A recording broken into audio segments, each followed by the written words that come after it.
അസ്സലാമു അലൈക്കും വറഹ്മത്തുള്ളാഹി. എന്താണ് തഖ്വ? ഒരു മനുഷ്യന് തഖ്വയുണ്ടോ എന്ന് എങ്ങനെ മനസ്സിലാക്കാനാകും? മഹാനായ അബ്ദുല്ലാഹിബിൻ ഉമർ റളിയല്ലാഹു അൻഹു പറയുകയാണ്, അത്തഖ്വ അല്ലാ തറാ നഫ്സക ഖൈറൻ മിൻ അഹദിൻ. നിന്റെ സ്വന്തം ശരീരം മറ്റൊരാളേക്കാൾ നല്ലതാണ് എന്ന ചിന്ത നിന്റെ മനസ്സിൽ വരാതിരിക്കുന്നതാണ് യഥാർത്ഥ തഖ്വ.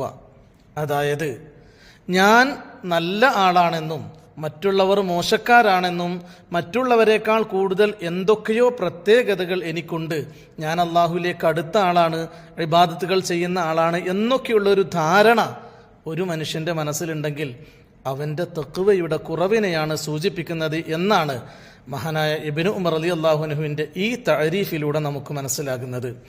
ഈ അടിസ്ഥാനത്തിൽ ഓരോരുത്തരും സ്വന്തം മനസാക്ഷിയോട് ചോദിക്കുക, എനിക്ക് തഖ്വയുണ്ടോ ഇല്ലയോ?